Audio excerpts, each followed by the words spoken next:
Hi everyone, आज के session में आप सभी का स्वागत है। तो आज हम लोग जो इस कोर्स में डिस्कस कर रहे हैं भारतीय अर्थव्यवस्था,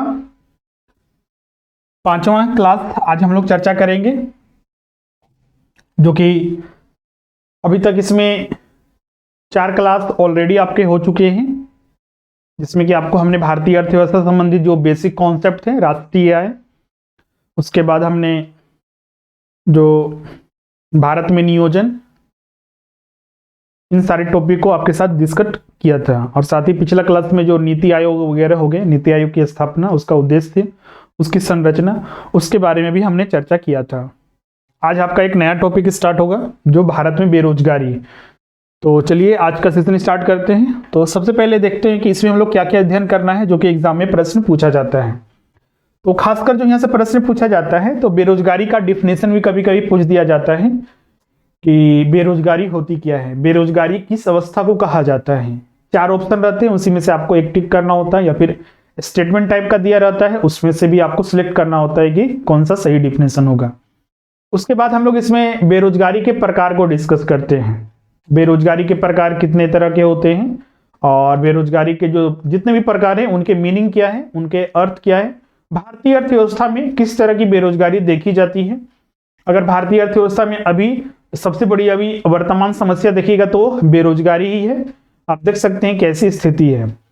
तो और वर्तमान में बहुत बड़ी समस्या बन चुकी है हमारे भारतीय अर्थव्यवस्था के लिए बेरोजगारी। तो हर एक संदर्भ में बेरोजगारी के प्रकार को हम लोग को समझना होता है भारतीय संदर्भ में। फिर उसके बाद बेरोजगारी अभी वर्तमान में कितनी है, वो विभिन्न संस्थाएं वगैरह, और खासकर इसमें जो विभिन्न संस्था है, जैसे कि भारत में बेरोजगारी संबंधी आंकड़े, NSSO, CMI, और अंतरराष्ट्रीय मानक के आधार पर क्या क्या बेरोजगारी की स्थिति है उसको समझते हैं। ये तो हो गया बेरोजगारी जो वर्तमान में स्थिति है, उसके बारे में हमने देखा। अब चूंकि भारत में बेरोजगारी बहुत बड़ी समस्या है, तो बेरोजगारी को दूर करने के लिए सरकार के द्वारा विभिन्न तरह के कार्यक्रम चलाए जाते हैं, योजनाएं चलाई जाती है। तो उनके बारे में हम लोग अगला टॉपिक में स्टडी करते हैं, और कुछ अन्य संबंधित टॉपिक को यहाँ पर स्टडी करते हैं, जो कि जिससे कि एग्जाम में जो है प्रश्न पूछे जाते हैं। क्लियर यहाँ तक सभी को? तो चलिए एक एक करके यहाँ पर स्टडी करते हैं। सबसे पहले इसमें हम लोग समझेंगे कि बेरोजगारी किसे कहा जाता है। एक अगर सिंगल डिफिनेशन अगर बोला जाए, तो बेरोजगारी एक ऐसी अवस्था है जिसमें कि काम करने के लिए लोग इच्छुक होते हैं, लेकिन प्रचलित दर के आधार पर उनको काम नहीं मिलता है। प्रचलित दर का मतलब, जैसे कि मान लीजिए मोहन है, मोहन काम करना चाहता है लेकिन उसे काम नहीं मिलता है। प्रचलित दर पर क्यों बोला जाता है? तो जैसे कि मान लीजिए अब काम करना है उसको, तो 10 रुपया में तो काम नहीं करेगा। जो प्रचलित दर है, जैसे कि एक सामान्य मजदूर को अभी जो काम करते हैं, जैसे कि 100-150 रुपया एक ऑफिसर ग्रेड का है, तो उसके लिए उसका अपना वेतन निर्धारित है। तो सामान्यतः उसके आधार पर उसे काम नहीं मिलेगा, तो वो बेरोजगारी की अवस्था में कहलाता है। यहाँ पर ध्यान रखिएगा, परीक्षा में बहुत सारे तरह के संदर्भ करके आपको बताया जाता है कि यही बेरोजगारी का डिफिनेशन ये, तो आपको वहां पर सबसे बेस्ट ऑप्शन सेलेक्ट करना होता है। जैसे कि अगर कभी कभी दिया रहता है कि बेरोजगारी उस अवस्था को कहा जाता है जिसमें कि एक व्यक्ति जो बहुत सारे डिग्री ले चुका है, शिक्षित है, PhD कर चुका है, BTech कर चुका है, लेकिन उसे रोजगार नहीं मिलता, तो वही बेरोजगार है।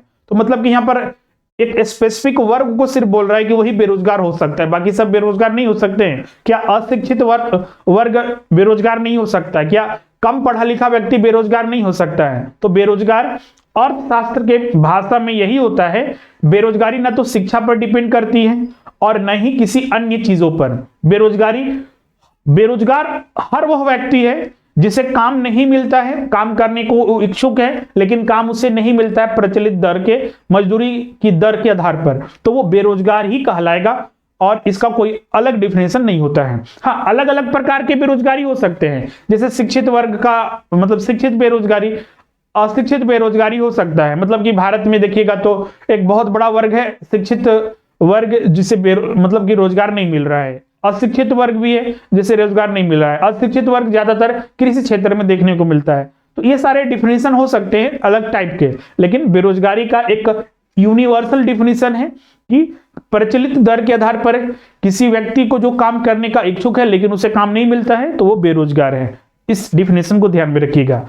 अब सवाल उठता है कि जैसे कि हमारे देश में बेरोजगारी, जैसे हमने बोला कि काम करने को इच्छुक है, काम नहीं मिलता है, तो आखिर कौन सा वर्ग है, उसकी उम्र क्या होगी जिसे बेरोजगार माना जा सकता है? क्या एक 10 साल का लड़का है, 10 साल की लड़की है, उसे काम नहीं मिलता है, तो क्या वो बेरोजगार कहलाएगा?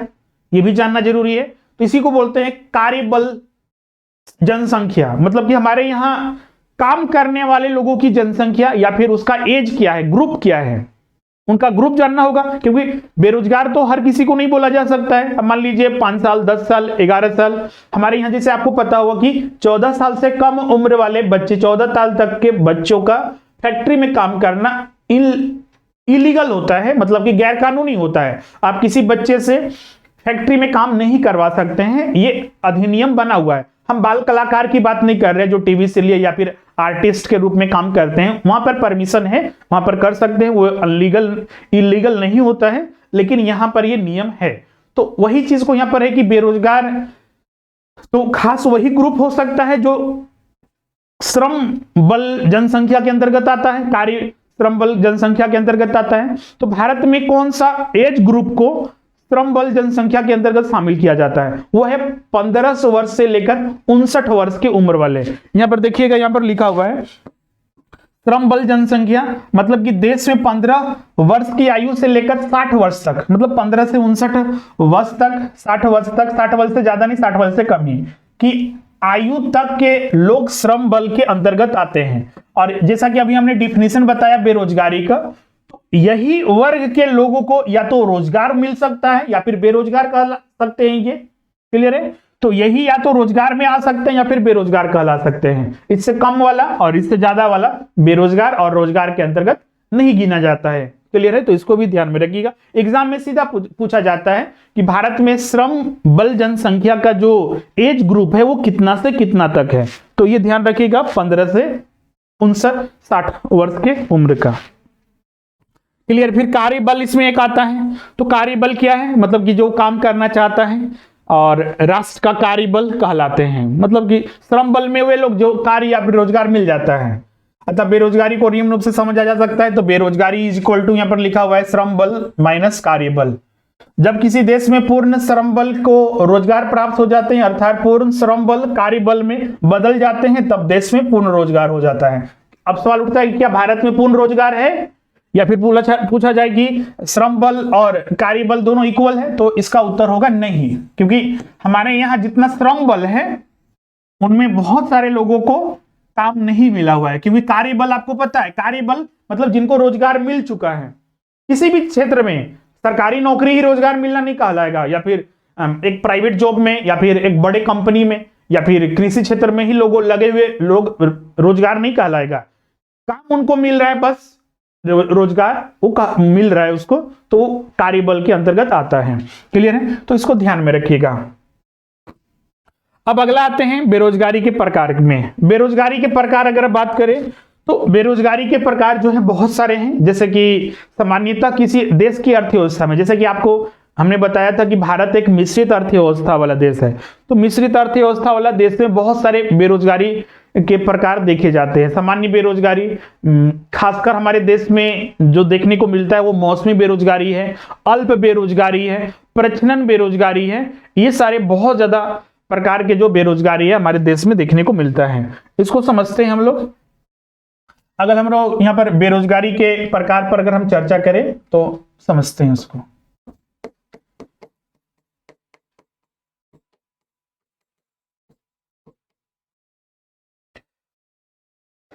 सबसे पहले हम लोग यहां पर देखते हैं प्रच्छन्न बेरोजगारी। इसको छिपी हुई बेरोजगारी भी कहते हैं, छिपी हुई बेरोजगारी। इसको एग्जाम्पल से समझिए।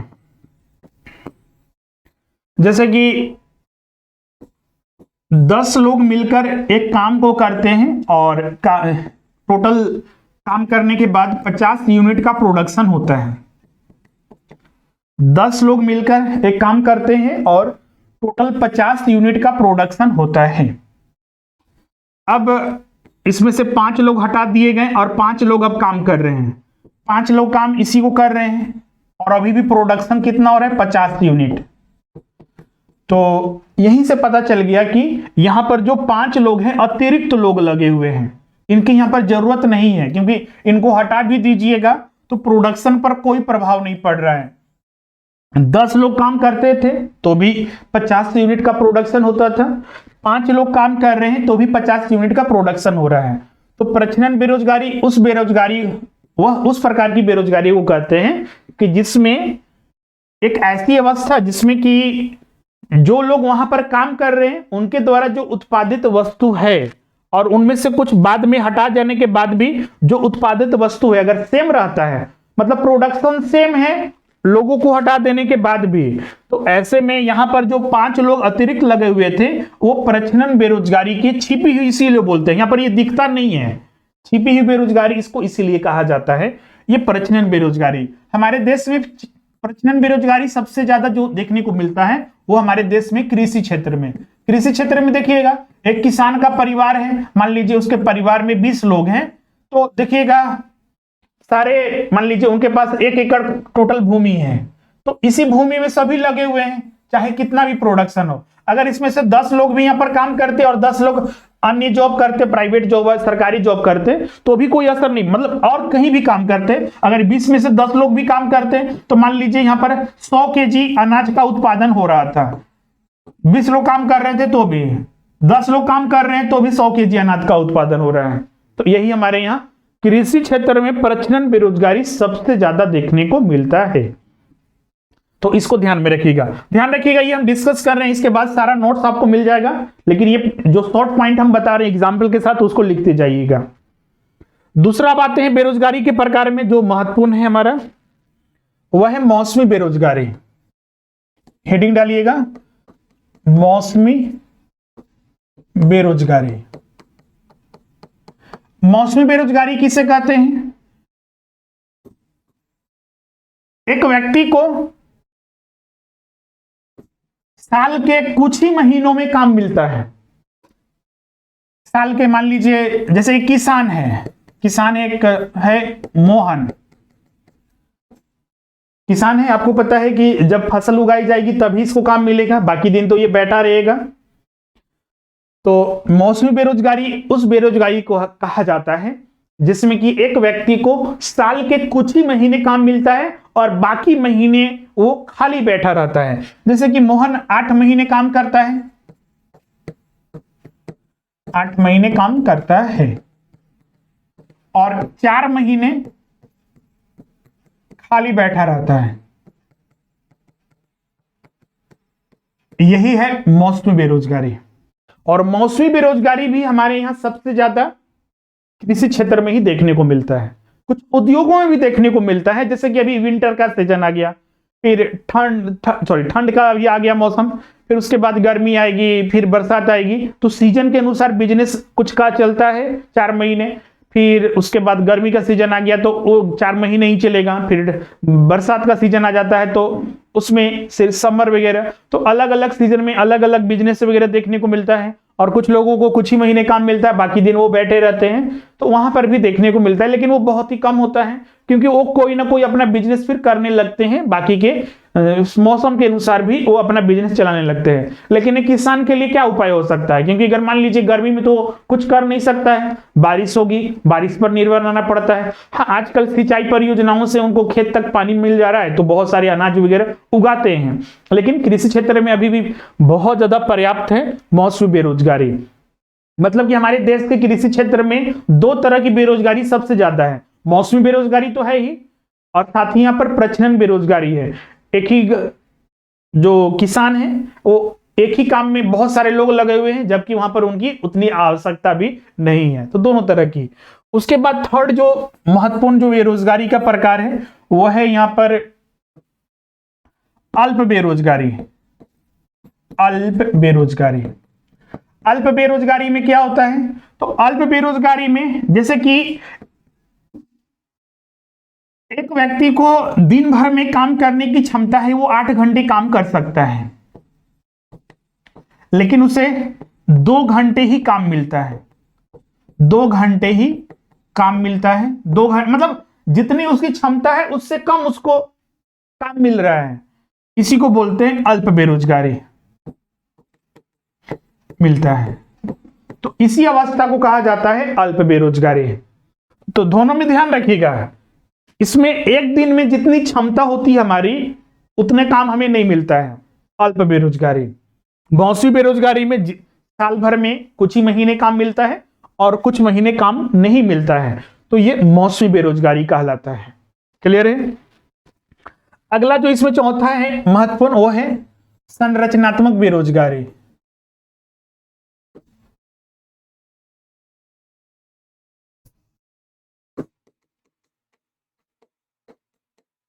संरचनात्मक बेरोजगारी, स्ट्रक्चरल अनएम्प्लॉयमेंट इसको बोलते हैं। संरचनात्मक बेरोजगारी खासकर अर्थव्यवस्था में बदलाव होने की वजह से, जैसे कि जीएसटी लाया गया, जीएसटी नोटबंदी हुआ था, 500 रुपीज का नया नोट उसके जगह आया। ध्यान रखिएगा, संरचनात्मक बेरोजगारी में खासकर अर्थव्यवस्था में जो बदलाव आता है, जैसे कि सरकार ने नई औद्योगिक नीति की घोषणा की, नई औद्योगिक नीति की घोषणा की। आपको पता होगा कि जैसे कि हमने पहले बताया था कि 1991 में हमारे यहाँ आर्थिक सुधार हुई थी, आर्थिक सुधार हुआ तो हमारा देश की अर्थव्यवस्था बहुत ज्यादा उसमें बदला, निजी क्षेत्रों को प्रोत्साहन दिया गया, सरकार ने अपना स्वामित्व कम किया, सरकारी स्वामित्व कम होते गए, निजी क्षेत्र बढ़े।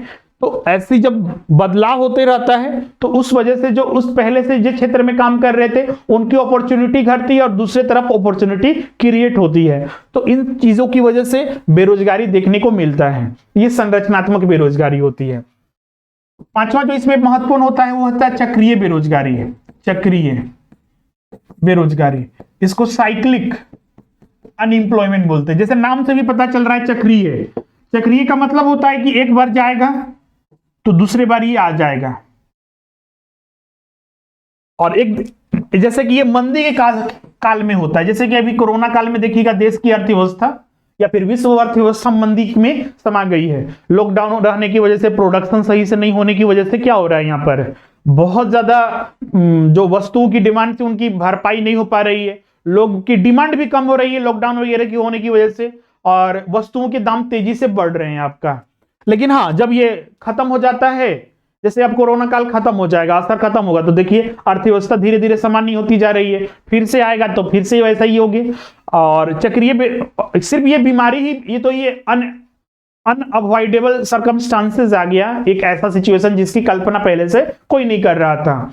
मंदी सिर्फ बीमारी की वजह से भी नहीं, और भी बहुत सारे कारण आते हैं। बैंकों का स्थिति खराब होने की वजह से, जैसे कि भारत में तो मंदी का असर बहुत सालों से नहीं रहा है, जैसे कि 2008 में विश्व मंदी छाई हुई थी, भारत पर उतना ज्यादा असर इसका नहीं था, लेकिन अमेरिका और जिसमें जो पूंजी कैपिटलिस्ट इकोनॉमी वाले कंट्री थे उन पर सबसे ज्यादा असर पड़ा था। लेकिन वहां पर यह भी होता है कि चलिए 2-3 साल 4 साल तो स्थिति खराब रहती है, बेरोजगार सब हो जाते हैं, लेकिन अर्थव्यवस्था जब समान होती है तो फिर से उनको रोजगार मिल जाता है। तो यही होता है चक्रीय बेरोजगारी, मतलब एक बार चला जाता है फिर लेकिन वापस वो समय के बाद जब अर्थव्यवस्था सामान्य हो जाती है तो वो रोजगार मिल जाता है, वही चक्रीय बेरोजगारी कहलाता है। तो ये 5 महत्वपूर्ण बेरोजगारी के प्रकार थे। इसमें और भी बेरोजगारी, सामान्य बेरोजगारी, शिक्षित बेरोजगारी, अशिक्षित बेरोजगारी, ये सारे, तो ये डिफिनेशन से ही पता चल जाएगा कि हाँ किस तरह की बेरोजगारी की बात कर रहा है। क्लियर है? तो ये सारे नोट्स में यहाँ पर आपको मिलेंगे। जैसे कि बेरोजगारी के प्रकार में सामान्य बेरोजगारी यहाँ पर दिया हुआ है। सामान्य बेरोजगारी में सीधा सा यहाँ पर दिया हुआ है कि एक प्रचलित दर के आधार पर काम नहीं मिलता है, तो ये सामान्य बेरोजगारी है। स्वैच्छिक बेरोजगारी, जैसे कि लोग की अपनी इच्छा के अनुसार भी, जैसे कि आप तैयारी कर रहे हैं अपने एग्जाम के आधार, एग्जाम के लिए कि गवर्नमेंट जॉब ही हमें चाहिए, ऐसा नहीं कि आपको और कोई काम नहीं मिल रहा है, काम मिल रहे हैं लेकिन हम करने के लिए तैयार नहीं है। और बहुत सारे, ऐसा नहीं कि सिर्फ ये गवर्नमेंट जॉब में ही है, बहुत जगह ये देखने को मिलता है, कुछ प्राइवेट सेक्टर में भी। मान लीजिए आपने बीटेक किया, सोचा कि नहीं छोटे मोटे जॉब हम क्यों करेंगे, हम बड़े कंपनी में जाएंगे, बड़ी जब मतलब कि प्लेसमेंट होगा तब हम करेंगे। या फिर जॉब भी करना है तो रेलवे का जॉब क्यों करेंगे, हम आईएएस बनेंगे तो पीसीएस बनेंगे तो फिर हम सचिवालय में जाएंगे। तो ये सारे स्वैच्छिक होता है कि हम डिसीजन खुद ले रहे हैं कि नहीं हम ये रोजगार को ना पकड़कर हम दूसरे रोजगार की ओर बढ़ेंगे। तो वही यहां पर है कि जब किसी व्यक्ति को वर्तमान मजदूरी पर काम मिल रहा हो लेकिन वो अपनी इच्छा से काम नहीं करना चाहता है तो उसे स्वैच्छिक बेरोजगारी कहते हैं। उदाहरण के लिए कोई व्यक्ति अपने मनपसंद रोजगार के लिए किसी अन्य पद को, रोजगार को छोड़ता है। असक्षमता बेरोजगारी, यह क्या होता है? तो जब कोई व्यक्ति शारीरिक या फिर मानसिक रूप से काम करने में सक्षम नहीं है, तब इसे प्रकार की बेरोजगारी को अक्षमता बेरोजगारी कहा जाता है। संरचनात्मक बेरोजगारी अभी हम बता चुके हैं।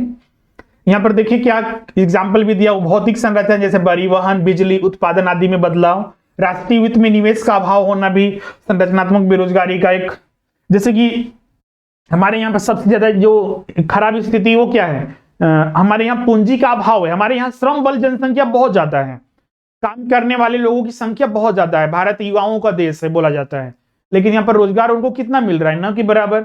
उनके पास अगर स्वरोजगार से भी वो नहीं जोड़ सकते हैं, क्योंकि उनके पास पैसे की कमी है, हमारे यहाँ पूंजी का अभाव है। तो वही चीज यहाँ पर भी लिखा हुआ है कि निवेश का अभाव होने की वजह से, पूंजी संसाधन नहीं होने की वजह से, फिर कुशल कारीगर भी नहीं। हमारे यहाँ भले ही युवा आबादी बहुत ज्यादा है, कार्यबल बहुत ज्यादा है, लेकिन उसमें अकुशल श्रमिकों की संख्या बहुत ज्यादा है। हमारे यहाँ कुशल श्रमिक, स्किल्ड लेबर बहुत ही कम है, वो भी एक कारण है जिसकी वजह से बेरोजगारी देखने को मिलता है। तो वो संरचनात्मक बेरोजगारी का ही भाग कहलाता है। प्रजनन बेरोजगारी अभी बता चुके हैं, आवश्यकता से अधिक लोग लगे हुए हैं एक ही काम में, जबकि उसे कम लोग भी कर सकते हैं। मौसमी बेरोजगारी बता चुके हैं। शिक्षित बेरोजगारी अभी बता रहे थे। चक्रीय बेरोजगारी ये बता चुके हैं, अर्थव्यवस्था में मंदी के दौर के कारण, और मंदी खत्म होती है तो फिर रोजगार की स्थिति आ जाती है। अल्प बेरोजगारी, काम जितना करना चाहते हैं उससे कम काम मिल रहा है। घर्षणात्मक बेरोजगारी, एक इसको भी देखिएगा, तो यह अर्थव्यवस्था में आने वाले परिवर्तन की वजह से उत्पन्न होता है। क्या परिवर्तन? जैसे कि जब कोई व्यक्ति अपने रोजगार के परिवर्तन की इच्छा हेतु अपने वर्तमान रोजगार को छोड़ देता है, तो ये घर्षणात्मक बेरोजगारी का प्रकार है। जैसे कि आप पहले से ही एक पोस्ट पर हैं, मान लीजिए आप पहले पुलिस SI थे, आप इस जॉब को छोड़कर फिर अपना तैयारी करते हैं और फिर चाहते हैं कि हम IAS बनेंगे, तो आप मान लीजिए ये करने में 2 से 3 साल लगा देते हैं, तो आप अपना एक जॉब छोड़ के दूसरे जॉब की ओर प्रयास करते हैं, तो जब तक वो नहीं मिल जाता है, मतलब कि यही अवस्था कहलाती है घर्षणात्मक बेरोजगारी।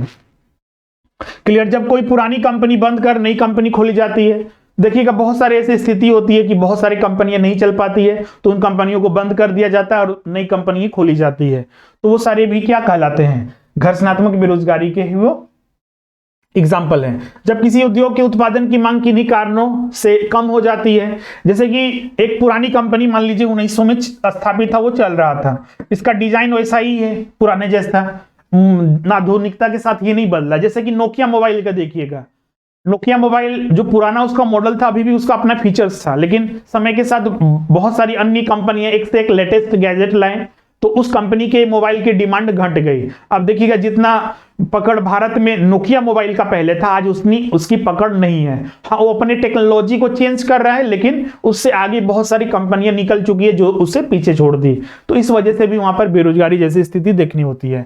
मतलब बोल सकते हैं कि ऐसी स्थितियों में थोड़े समय के लिए बेरोजगारी उत्पन्न होती है, जिसे घर्षणात्मक बेरोजगारी कहते हैं। इस प्रकार की बेरोजगारी अधिकतर विकसित देशों में पाई जाती है। अगला है, अब ये जितने भी थे सारे बेरोजगारी के प्रकार हमने करीब यहाँ पर 10 तरह के बेरोजगारी के प्रकार देखे, सभी को ध्यान में रखिएगा। अब यहाँ पर जो इसमें डिस्कस करना है वह यह कि भारत में अभी बेरोजगारी के मापन जो है वो किस तरह से किया जाता है। तो भारत में बेरोजगारी का जो मापन है वो 1970 में भगवती एक समिति बनाई गई थी। ये समिति का ध्यान रखिएगा, एग्जाम में पूछा जाता है कि भगवती समिति कब बनी थी, भगवती समिति किससे संबंधित है, या फिर मतलब किस पर्पज से बनाई गई थी, तो ये एग्जाम में आता है। तो 2 प्रश्न बन सकता है, तो ये पहला ध्यान रखिएगा, ये 1970 में ये समिति बनी थी, किस पर्पज से? तो भारत में बेरोजगारी मापने के लिए, मेजरमेंट करने के लिए। इस समिति के सिफारिशों के आधार पर बेरोजगारी के जो मापने के 3 तरीके यहाँ पर बताए गए थे, जिसमें पहला था दीर्घकालिक बेरोजगारी। इसमें क्या किया गया था? तो इसमें सर्वेक्षण वर्ष में, यदि किसी सर्वेक्षण वर्ष में मान लीजिए हम किसी एक साल में जो सर्वे किया जाता है, किसी व्यक्ति को 183 दिन और प्रतिदिन 8 घंटे रोजगार नहीं मिलता है, तो वह व्यक्ति दीर्घकालिक बेरोजगार के अंतर्गत आता है। वर्तमान में इस 183 दिन के मानक को बदलकर 273 दिन कर दिया गया है, ध्यान रखिएगा। मतलब साल के 365 दिन 364 दिन होते हैं। तो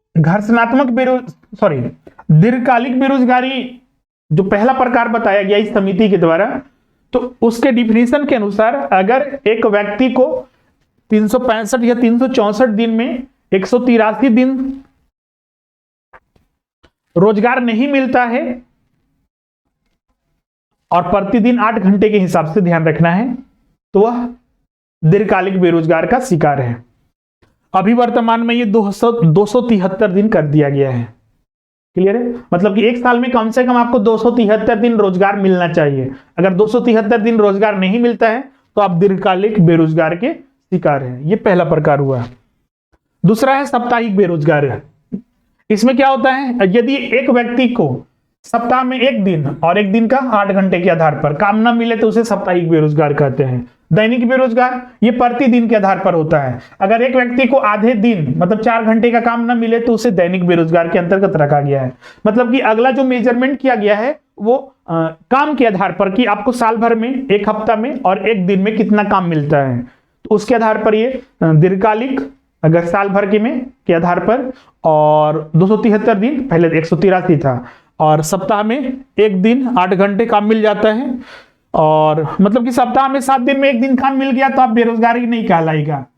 हाँ, प्रकार का हो सकता है अलग अलग प्रकार का अर्थव्यवस्था के अनुसार, लेकिन ये मेजरमेंट करने का तरीका गवर्नमेंट का यही है।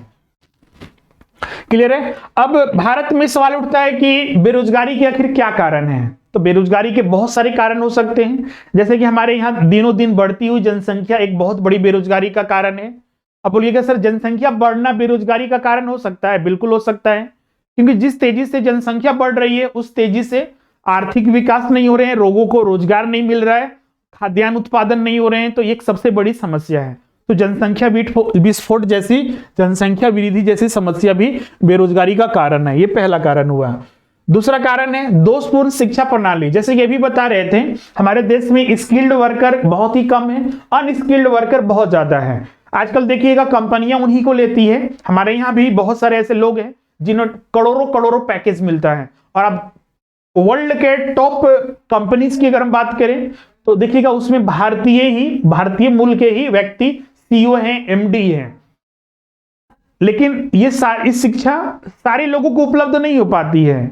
उन्हें शिक्षा बड़े बड़े संस्थानों में पढ़ने से या फिर विदेशों में पढ़ने से प्राप्त होती है। हमारे देश में ऐसी शिक्षा प्रणाली है कि सभी को स्किल्ड वर्कर बनाया जा सके। इस स्किल, हमारे यहाँ मार्क्स पर ज्यादा ध्यान दिया जाता है। अगर एक छात्र का 10वीं में 90%, 99% नहीं आता है तो वो डिप्रेशन में चला जाता है, टेंशन हो जाता है, उसके माता पिता को भी टेंशन हो जाता है। लेकिन एक छात्र को वही अगर 60% आया है, लेकिन उसके कुछ गार्जियन होते हैं जो कि समझदार हैं, क्योंकि वो चाहते हैं कि उस बच्चे का जो सीख में वो लर्निंग्स उसको कितना मिल रहा है, उसको एक बेहतर शिक्षा कितना मिल रहा है, उस पर फोकस करते हैं। तो हमारे यहाँ ऐसी व्यवस्था नहीं है। हमारे यहाँ अधिकतर जो व्यवस्था है कि मार्क्स पर सबसे ज्यादा फोकस किया जाता है। अब देखिएगा यूपीएससी जैसे एग्जामिनेशन में या फिर जो जॉब वाले जो वैकेंसीज वगैरह आते हैं उसमें देखिएगा टॉपर का 50% में टॉप करते हैं यूपीएससी, जेपीएससी और अन्य जितने भी परीक्षाएं होती है। जबकि वही आप 12th 10th में देखिए 99% तो 100% इस तरह से मार्क्स लाए जाते हैं। मतलब कि हमारे यहाँ जो प्राथमिक शिक्षा है, माध्यमिक शिक्षा या फिर उच्च माध्यमिक शिक्षा, उसमें मार्क्स पर ज्यादा दिया जाता है, छात्रों के स्किल पर जोर नहीं दिया जाता है। तो ये हमारे यहाँ कमी है। तो बाद में जब नौकरी की बात आती है तो उनको एक अच्छी नौकरी नहीं मिल पाती है, तो वो भी एक बड़ा कारण है। तीसरा यहाँ पर तीव्र औद्योगिकरण भी तीव्र उदारीकरण, औद्योगिकरण से तो नौकरी बनती है। उदारीकरण का मतलब होता है कि सरकार जो है नए नए बड़े उद्योगों को अपने देश में स्थापित करने के लिए दे रही है। जैसे कि उदारीकरण जैसे 1991 में किया गया था। तो उदारीकरण का मतलब होता है कि सरकार अपना यहाँ जो टैक्स का रेट है, टैरिफ हो गया, टैक्स रेट हो गया, उसको कम करती है। रिस्ट्रिक्शन जो होती है उसको हटाती है या फिर खत्म कर देती है। तो ऐसे क्या होता है कि उदारीकरण करने से बहुत सारे उद्योग, नए नए उद्योग आते हैं, और जो पहले वाले उद्योग होते हैं उनको भी और भी ज्यादा संभावना मिल जाती है। तो बोलिएगा सर कि उनको आने से तो और भी रोजगार मिलना चाहिए, लेकिन नए नए टेक्नोलॉजी भी तो आते हैं। तो जब 1991 में नई आर्थिक नीतियों को अपनाने की पश्चात भारतीय अर्थव्यवस्था में कई परिवर्तन हुए, जिसके चलते उद्योग धंधों के कारण विदेशी मुद्रा भंडारों में तो बढ़ावा मिला, परंतु इससे छोटे छोटे उद्योग जो होते हैं वो बहुत ज्यादा प्रभावित हुए हैं। बड़े बड़े उद्योग आ गए, जैसे कि अभी कपड़े देखिए, बड़े बड़े ब्रांड आ गए, तो छोटे छोटे जो उद्योग थे, छोटे छोटे जो सामान बेचने वाले थे, जो अपना घर बनाकर, मतलब घर में बनाकर या फिर छोटे मोटे फैक्ट्री में बना के भेज रहे थे, उनके ऊपर असर पड़ा, क्योंकि बड़े ब्रांड आ गए, बड़े बड़े उद्योग आ गए। भारतीय अर्थव्यवस्था में जब पहली बार उदारीकरण 1991 में बहुत बड़े स्तर पर हुआ था, तो उसके बाद बड़े बड़े उद्योग का आना हमारे देश की अर्थव्यवस्था के लिए सही था, लेकिन उससे लाखों उद्योग बर्बाद हो गए। अब बोलिएगा सर कि बड़ा उद्योग तो जितना बड़ा रहेगा उतना ही लोगों को रोजगार देगा, लेकिन हमारे यहाँ बड़े उद्योग कितने हैं ही, वो भी एक बहुत सोचने वाली बात है।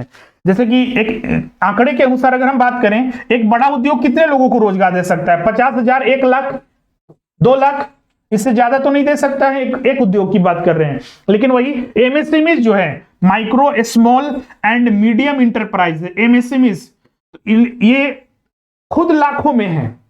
एमएसएमईज करीब कई लाख, कई करोड़ हमारे देश में है। अलग अलग, अगर इन लोग एक एमएसएमईज, एक उद्योग अगर 10 भी व्यक्ति को रोजगार देता है, अगर हमारे देश में अगर 1 करोड़ है एमएसएमईज, तो आप समझ सकते हैं 10 करोड़ ये लोगों को रोजगार देगा। लेकिन बड़े बड़े उद्योग आने से इनकी स्थिति बहुत ज्यादा खराब हो गई। आज के डेट में देखिएगा तो सरकार ज्यादातर एमएसएमईज पर ही फोकस कर रही है, क्योंकि भले ही छोटे स्तर पर काम करते हैं, लेकिन हजारों लोगों को अपने स्थानीय स्तर पर ये रोजगार देते हैं, उपलब्ध कराते हैं। तो एक सबसे बड़ी बेनिफिट होती है। तो तीव्र उदारीकरण होने से ये समस्या आई। तो एक डिमेरिट में भी ये चीज देखा जाता है उद्योगीकरण के बाद, उदारीकरण के बाद जो 1991 में जो सुधार हुए थे। अगला जो कारण है वो निर्धनता। हमारे देश में सबसे ज्यादा निर्धनता है, क्योंकि अगर मान लीजिए, बोलिएगा सर कि सरकारें सबको नौकरी देगी, चाहे प्राइवेट सेक्टर हो चाहे गवर्नमेंट सेक्टर हो, बिल्कुल ये सही है, सरकार सभी को नौकरी नहीं दे सकती है, लेकिन हमारे बस में भी नहीं है कि हर कोई अपना बिजनेस स्टार्ट कर सकता है। क्योंकि हमारे यहाँ जो ग्रामीण क्षेत्र की सबसे बड़ी जनसंख्या और ग्रामीण क्षेत्र की जनसंख्या कृषि पर निर्भर है, तो मतलब कि उनमें निर्धनता बहुत ज्यादा है, गरीब बहुत ज्यादा परिवार है, तो उनके पास इतना पैसा पर्याप्त भी नहीं है कि वो अपना बिजनेस कर सके। बैंक से लोन ले जाएं, कहीं से लोन ले तो उतना ही ज्यादा इंटरेस्ट रेट, और बैंक भी सिक्योरिटी लेने के बाद ही उनको लोन देती है, तो उनके पास सिक्योरिटी भी नहीं है जिसकी वजह से वो लोन ले सके। तो एक निर्धनता भी कारण है जिसकी वजह से बेरोजगारी बढ़ रही है। इसके बाद कृषि क्षेत्र का पिछड़ापन भी, जैसा कि हमने कृषि क्षेत्र का शुरू से बताते आ रहे हैं, कृषि क्षेत्र में बहुत सारे बदलाव हुए हैं स्वतंत्रता के बाद, लेकिन अभी भी कृषि क्षेत्र बहुत ही पीछे है। अभी 3 बिल और लाए गए थे, जिससे कि उम्मीद की जा रही थी कि अर्थशास्त्रियों के द्वारा और देश में जो बड़े बड़े विद्वान हैं उनके द्वारा कि इसमें बदलाव बहुत तेजी से होंगे, लेकिन सरकार ने भी उन्हें कृषि जो आंदोलन हो रहे थे, किसान आंदोलन, उसकी वजह से उन्हें वापस ले लिया। अब वो भी बदलाव अब कब होंगे वो भी एक सोचने वाली बात है। क्योंकि अगर इस सरकार ने, क्योंकि जब कोई सरकार मेजोरिटी में आती है और एक दृढ़ संकल्प के साथ कुछ नीतियां बनाती है, और अगर वो सरकार पीछे हट जाए तो आने वाले भविष्य में कोई भी सरकार बने तो एक उनको भी डर रहेगा कि हम ये नीति लाएंगे तो हमारे विरुद्ध ये लोग हो जाएंगे। इसलिए बहुत लंबे समय तक अब वो भी पेंडिंग में पड़ चुका है। तो आने वाले दिनों में देखते हैं कब तक कृषि क्षेत्र में और भी सुधार किए जाते हैं, लेकिन बहुत ज्यादा निम्न स्तर होना भी, और हमारे देश की अधिकतर जनसंख्या जो कृषि पर ही निर्भर है, तो कृषि क्षेत्र में एक तो आय नहीं है, स्रोत नहीं है। जैसा कि आपको पता होगा, हमने पहला क्लास में, कि जीडीपी में सबसे कम जो योगदान है वो कृषि क्षेत्र का ही है, और जबकि हमारे देश में सबसे ज्यादा लोग जो हैं लगे हुए हैं कृषि कार्यों में ही। अब कृषि कार्यों में इसलिए लगे हुए हैं क्योंकि कृषि जीविकोपार्जन का साधन है। जीवन जीने के लिए खेती तो करना पड़ेगा, क्योंकि उसी से अनाज सब्जी वगैरह उगाएंगे तो खा के जिंदा रह सकते हैं, तो इसीलिए क्लियर है। लेकिन पिछड़ा हुआ बहुत है, तो इसीलिए एक समस्या है। इसके अलावा बेरोजगारी के अन्य कारणों में मशीनीकरण भी है। बहुत तेजी से मशीनीकरण हो रहा है। लोग जहां पर पहले 100 लोग काम करते थे, मशीन उसके स्थान पर आ चुका है, और वही अब एक मशीन लगा देने पर वो 100 लोगों के बदले एक मशीन काम कर दे रहा है। तो ये भी एक बहुत बड़ी समस्या है। लेकिन जितने तेजी से मशीन बढ़ रहे हैं, इसका एक मेरिट भी है। हर मशीन आने से ऐसा नहीं है, अपॉर्चुनिटी भी क्रिएट होना चाहिए, तो वो चीजें यहां पर भारत में नहीं हो पा रही है। इसके अलावा तृतीय क्षेत्रों की धीमी गति भी, हमारे देश में जो तृतीय क्षेत्र है, सेवा क्षेत्र है, उसमें धीमी गति से विकास होना भी, जैसे वाणिज्य, यातायात, व्यापार आदि क्षेत्र में जो सीमित रोजगार का सृजन हो पाया है, उसमें जितनी जनसंख्या हमारे देश में या फिर जितना कार्यबल जनसंख्या है उसके अनुसार नहीं हो पाया है, तो भी एक बहुत बड़ी समस्या है। इसके अलावा नए रोजगार का सृजन यहाँ पर नहीं हो पा रहा है। देखिएगा अब गवर्नमेंट सेक्टर में ही देख लीजिए, लाखों लाखों की पेंडिंग वैकेंसी है, ये तो पेंडिंग वैकेंसी है, पहले वाले ही पर्याप्त मतलब भरे नहीं जा रहे हैं, तो आने वाले दिनों में सृजित कैसे होंगे। झारखंड में ही देखिए लाखों पोस्ट खाली है, यहाँ पर 20 साल हो चुका है, 21 साल हो चुका है झारखंड बने हुए, लेकिन आज तक उन पोस्ट को भरा नहीं गया है। तो आने वाले दिनों में नए पोस्ट कहां से क्रिएट होंगे। तो हमारे यहाँ बहुत ज्यादा स्थिति खराब है, सरकार सही से इसमें काम नहीं कर रही। सरकार की दोषपूर्ण नीति, राजनीतिकरण इसमें बहुत ज्यादा हो रहा है। सरकार बनते हैं तो लगता है कि नहीं हमें ही सिर्फ कमाना है, जनता वगैरह के बारे में हमें नहीं सोचना है। तो ये भी एक सबसे बड़ा समस्या है हमारे देश में। और ये सिर्फ हम एक राज्य के एग्जांपल ले रहे हैं, यही स्थिति पूरे देश भर में है। और ये सिर्फ गवर्नमेंट सेक्टर की बात नहीं है, हर एक सेक्टर में यही स्थिति है। उद्योग सही से नहीं लग रहे हैं, उद्योग पेंडिंग में है, उद्योगों को सरकार सही से मंजूरी नहीं दे रही, उनको जमीन नहीं दे रही है, उनसे भी पैसे मांगे जाते हैं कि आप इतना दीजिए तब हमारे राज्य में प्लांट लगा सकते हैं। बहुत सारे न्यूज में आए भी थे, तो ये समस्या भी है। क्लियर है। तो ये सारे कारण थे जो हमने यहाँ पर डिस्कस किया, जिसमें कि बेरोजगारी के कारण पर हमने चर्चा किया है। एग्जाम में पूछा जाता है कि बताइए इनमें से कौन सा कारण है जो बेरोजगारी के कारण है या नहीं है, एग्जाम में पूछा जाता है। अब बेरोजगारी को दूर करने के लिए उपाय, तो बहुत सारे इसमें उपाय बताए गए हैं, जैसे कि सहायक और अनुपूरक उद्योगों का विकास करना। मतलब कि एक उद्योग है तो एक उद्योग बड़ा उद्योग लगता है, तो इसको बहुत सारे छोटे छोटे उद्योग की आवश्यकता पड़ती है। तो इन उद्योगों को स्थापित कीजिए। अगर ये 10,000 लोगों को रोजगार दे रहा है, तो इसके आसपास जो उद्योग होंगे, छोटे छोटे उद्योग, जैसे कि मान लीजिए ये होटल ही खोला अपना, क्योंकि ये होटल खोल देगा तो आसपास में जितने भी लोग हैं यहाँ पर जाएंगे। ये होटल आया तो यहाँ पर भी रोजगार मान लीजिए 1,000 लोगों को ही दिया, 500 लोगों को ही दिया तो इसी तरह आसपास भी अलग अलग तरह के उद्योग खुलेंगे, तो ये एक प्रोबेबिलिटी बनेगा। लेकिन हमारे राज्य में ऐसा या फिर देश में ऐसा स्थिति नहीं हो पा रही है, तो भी एक समस्या है। तो यही इसमें एक सजेशन हो सकता है कि सहायक और अनुपूरक उद्योगों का विकास किया जाए। इसके अलावा जनसंख्या वृद्धि पर नियंत्रण करना भी एक कारगर उपाय हो सकता है। सामाजिक सेवाओं का विस्तार कीजिए, जैसे शिक्षा हो गया, चिकित्सा, सामाजिक सेवाओं।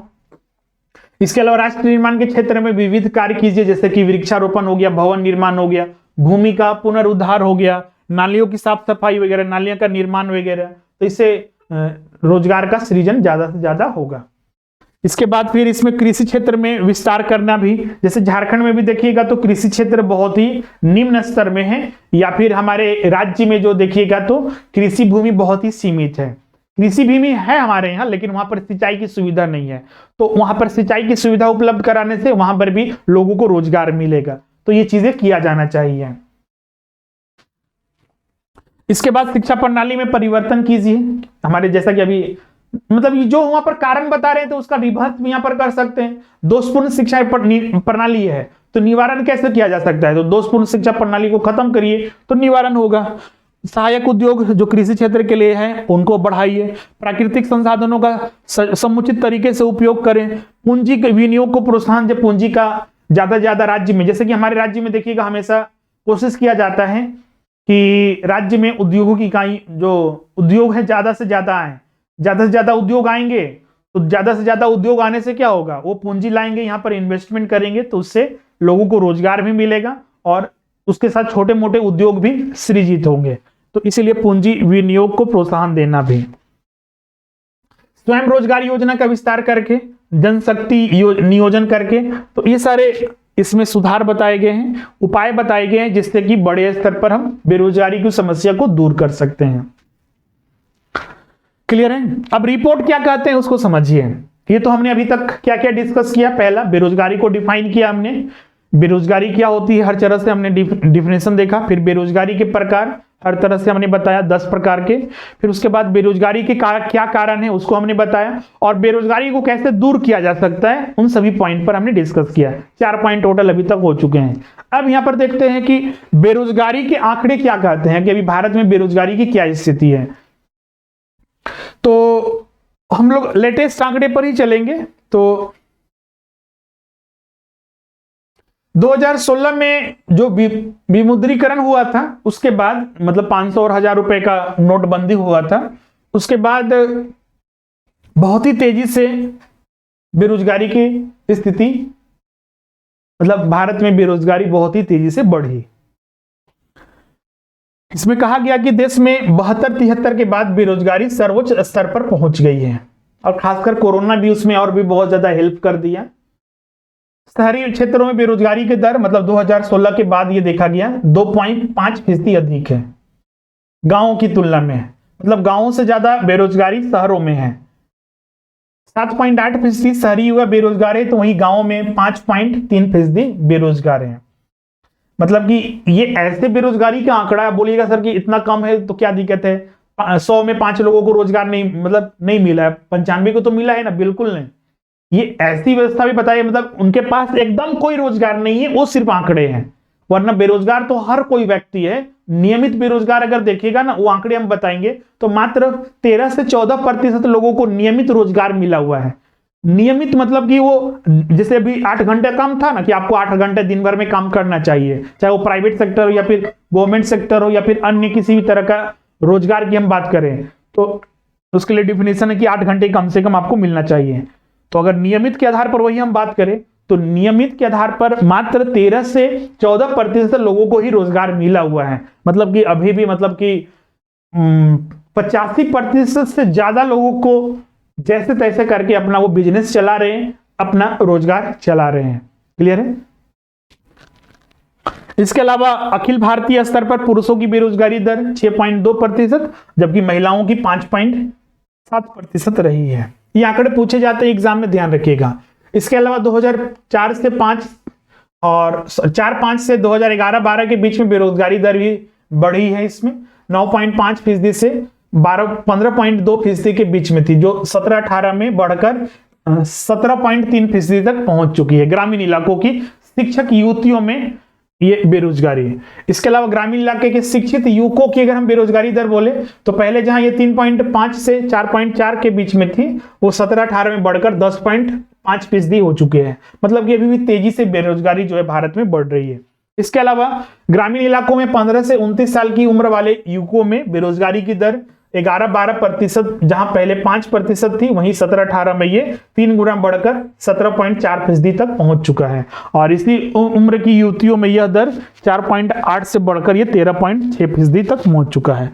तो आंकड़े बहुत ही डराने वाले आंकड़े हैं, लेकिन वास्तविकता जो आपके सामने वो भी देख रहे हैं कैसी स्थिति है। इसलिए देखिएगा, एक वैकेंसी आती है किसी भी स्तर की, तो देखिएगा उसमें लाखों लोग जो है अप्लाई करते हैं। बेरोजगारी इस हद तक हावी हो चुकी है, क्योंकि हर कोई चाहता है कि एक नियमित हमें रोजगार मिले। क्लियर है?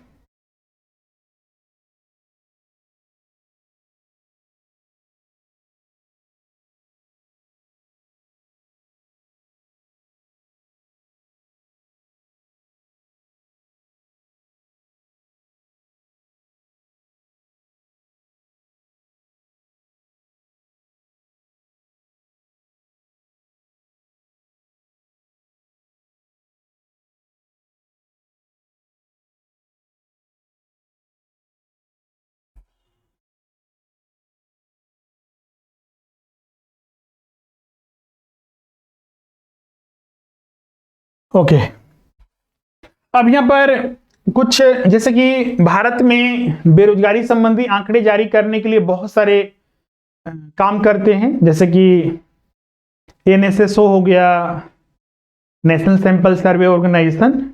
इसके अलावा हमारे यहाँ एक और एक कार्यालय है जिसको बोलते हैं केंद्रीय सांख्यिकी कार्यालय और राष्ट्रीय प्रतिदर्श सर्वेक्षण कार्यालय। इसी को एनएसएसओ बोलते हैं इंग्लिश में, NSSO, national sample survey organisation या राष्ट्रीय प्रतिदर्श सर्वेक्षण कार्यालय, एनएसएसओ। और सीएसओ, सेंट्रल स्टैटिस्टिकल ऑफिस। तो भारत में बेरोजगारी और गरीबी संबंधी आंकड़े इन्हीं संस्थाओं के द्वारा जारी किया जाता है। आपको याद होगा जब राष्ट्रीय आय पढ़ा रहे थे तो वहां पर भी इन दोनों संस्थानों के बारे में, इनकी स्थापना के बारे में हर चीज हम चर्चा कर चुके हैं। अब यहां पर समझते हैं कि ये क्या करते हैं। तो केंद्रीय सांख्यिकी कार्यालय जो है वृद्धि स्तर पर आर्थिक आंकड़े जारी करता है, जिसमें कि जीडीपी वृद्धि दर से जुड़े हर चीज रहता है और उसमें बेरोजगारी संबंधी आंकड़े भी होता है। वहीं एनएसएसओ जो स्वास्थ्य हो गया, शिक्षा हो गया। ध्यान रखिएगा, जो सीएसओ होता है वो जीडीपी वृद्धि और आर्थिक उद्योग उत्पादन मुद्रास्फीति से आंकड़े जारी करता है, जो कि एनएसएसओ जो है स्वास्थ्य हो गया, शिक्षा हो गया, घरेलू खर्च, सामाजिक एवं आर्थिक सूचकांक से जुड़ी रिपोर्ट पेश करता है और इस सर्वेक्षण भी कराता है। ये जो संगठन है किसके अंतर्गत, तो ये भारत सरकार का जो सांख्यिकी एवं कार्यक्रम कार्यान्वयन मंत्रालय है उसके अंतर्गत ये काम करता है। हाल ही में मंत्रालय ने केंद्रीय सांख्यिकी आयोग और इन दोनों का विलय करने का फैसला लिया है। ध्यान रखिएगा, सीएसओ और एनएसएसओ इनका विलय भी हो चुका है, मतलब सीएसओ प्लस एनएसएसओ को मिलाकर बनाया गया है एनएसओ। ये विलय हुआ 2019 में।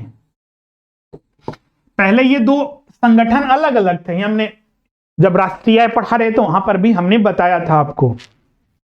ये दोनों संगठन अलग अलग थे, सीएसओ अलग था, एनएसएसओ अलग था और दोनों के अलग अलग अपने काम थे। लेकिन बाद में 2019 में भारत सरकार ने इन दोनों को आपस में मर्ज कर दिया। मर्ज करने का मतलब, विलय करने का मतलब इन दोनों संगठन को मिला दिया और मिलाकर एक नया संगठन कहलाया एनएसओ, नेशनल स्टैटिस्टिकल ऑफिस, जो 2019 में यह स्थापित हो चुका है। हाँ, कोरोना के बाद, चूंकि कोरोना में ये अभी इफेक्टिव नहीं हुआ, इफेक्टिव काम नहीं कर रहा है, अभी भी आंकड़े इन्हीं के नाम पर जारी हो रहे हैं। हो सकता है कि अगले साल से इसके आंकड़े इसके नाम पर आने लगे, तो इससे कंफ्यूज नहीं कीजिएगा, ये विलय हो चुका है, ध्यान रखिएगा। कुछ अन्य अंतरराष्ट्रीय रिपोर्ट, ये तो हमने भारत की रिपोर्ट के आधार पर बताया कि क्या आंकड़े हैं और जो क्या कौन कौन संगठन बेरोजगारी संबंधी काम कर रहे हैं। आज नीति आयोग भी बेरोजगारी संबंधी काम कर रहा है, उसी की बहुत ज्यादा उसमें भूमिका भी है, जो हम ऑलरेडी नीति आयोग के बारे में बता चुके हैं पिछले क्लास में। अन्य महत्वपूर्ण रिपोर्ट में अगर हम बोले, आईएलओ, अंतरराष्ट्रीय श्रमिक संगठन, इसके मुताबिक तो 2017 से 2019 के दौरान भारत में नौकरियों का संकट हुआ है। रिपोर्ट में कहा गया है कि दक्षिण एशिया में 72%, दक्षिण पूर्व एशिया में 46% और पूर्वी एशिया में 71% कर्मचारियों के पास अच्छे जॉब नहीं है। ILO world employment and social outlook report के अनुसार अगर हम माने तो भारत सहित कई बहुत सारे ऐसे दक्षिण एशियाई देश हैं कि आने वाले अगले 2 वर्षों में बेरोजगारी सबसे ज्यादा वहां पर बढ़ेगी। क्लियर है। फिर एक और गैर सरकारी संगठन है जो भारत का ही है, CMIE, भारत संबंधी ये आंकड़े जारी करता है। बेरोजगारी संबंधी आंकड़े जो है सबसे ज्यादा इसी के द्वारा जारी किया जाता है। इसके डेटा के अनुसार भारत में श्रम बल भागीदारी दर लगभग 47% है, जो कि वैश्विक मानक से काफी कम है।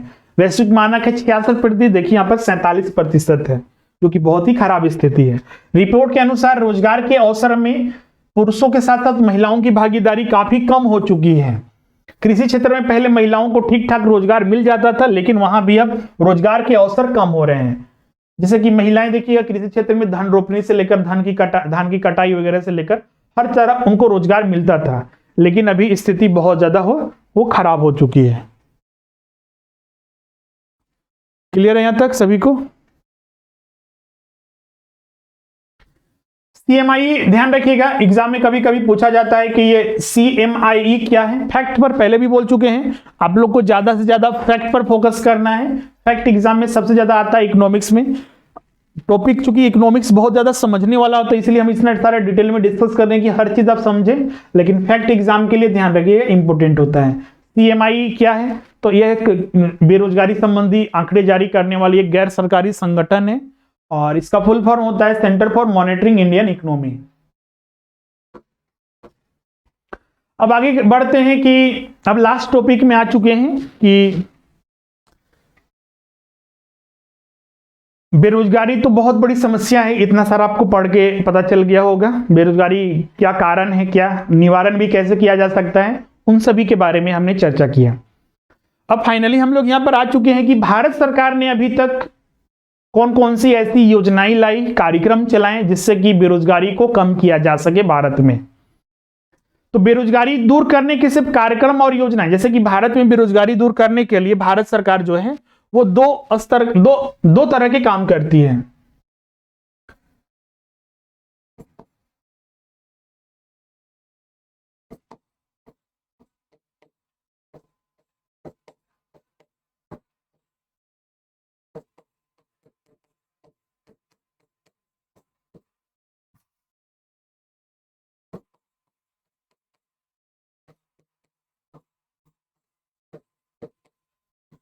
किए गए उपाय। तो भारत में जो बेरोजगारी है 2 स्तर पर कम किया जाता है, आर्थिक विकास को बढ़ावा देकर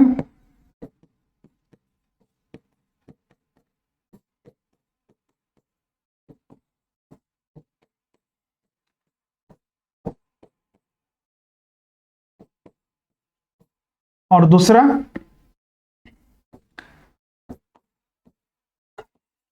कल्याणकारी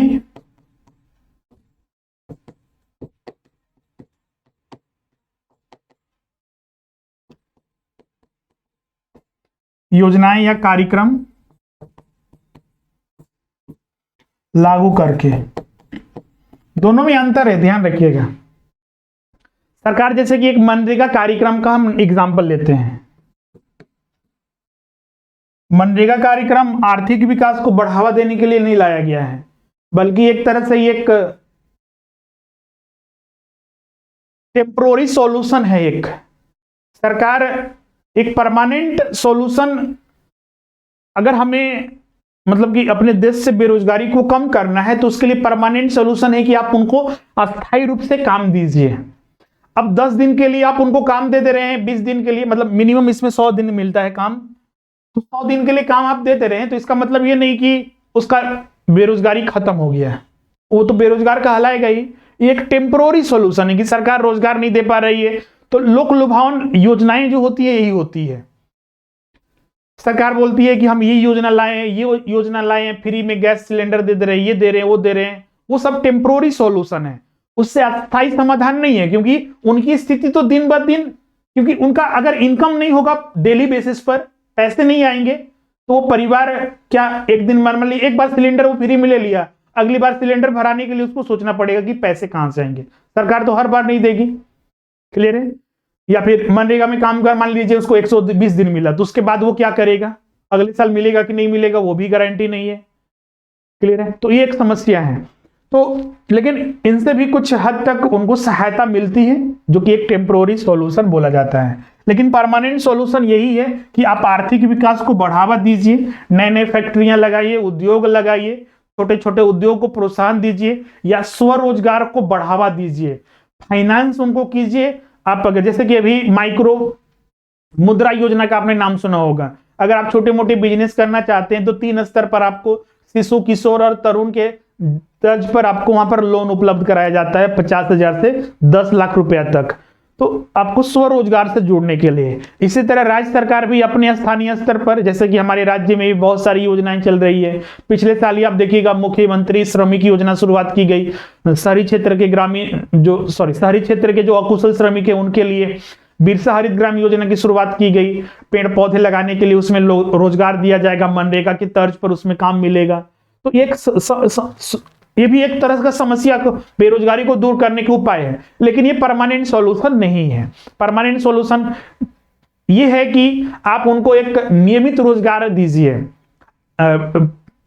उद्योग लगेंगे, उद्योग में उनको काम मिलेगा, सड़क बन रहा है वहां पर उनको काम मिल रहा है, तो ये सारी चीजों में उनको परमानेंट रोजगार मिल सकता है। या फिर आप जो नौकरियां वगैरह निकालते हैं उसमें उनको एक परमानेंट रोजगार मिल सकता है, ये सब परमानेंट नहीं। या फिर वो स्वरोजगार से जुड़ जाए, अपना बिजनेस वगैरह किसी भी तरह का छोटा या बड़ा स्तर पर अपना बिजनेस चालू कर सके, तो वो एक नियमित रोजगार हो सकता है। ये सारे नहीं है, लेकिन ये सारे के माध्यम से भी कहीं ना कहीं कुछ हद तक उसका लाभ मिलता है और वहां पर बेरोजगारी को खत्म करने की कोशिश की जा रही है। इससे बेरोजगारी कभी भी खत्म नहीं होती, एक चीज ध्यान रखिएगा, इससे कुछ दिनों तक राहत होती है, मतलब कि जब तक ये लाभ मिल रहा है तब तक लाभ मिलता रहेगा, मतलब कि उस परिवार को भी लाभ मिलता रहेगा। जब ये खत्म हो जाता है तो लाभ भी खत्म हो जाता है, क्योंकि सरकार पर भी निर्भर करता है। आज ये सरकार है तो ये योजना लाती है तो उसका लाभ मिलता है, अगर वो कल सरकार नहीं आई तो वो योजना बंद कर देती है तो लाभ मिलना बंद हो जाता है। जैसे कि झारखंड में देखिए, जो मुख्यमंत्री रघुवर दास थे पिछले बार, तो उन्होंने मुख्यमंत्री आशीर्वाद योजना प्रारंभ किया था कि किसान को आय का स्रोत देने के लिए, उनकी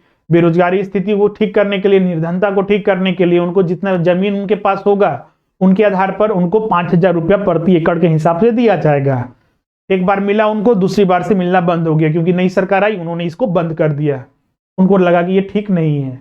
तो अलग अलग तरह की सरकारें आती तो उसकी वजह से इन पर असर पड़ता है, लेकिन ये परमानेंट सोल्यूशन नहीं है, एक चीज ध्यान रखिएगा। लेकिन बहुत सारे योजनाएं चल रही है, एग्जाम में प्रश्न आएगा तो इसी से पूछा जाएगा, इससे नहीं पूछा जाएगा, क्योंकि ये तो उद्योग वगैरह है, उद्योग वगैरह के बारे में हम लोग पढ़ते ही हैं।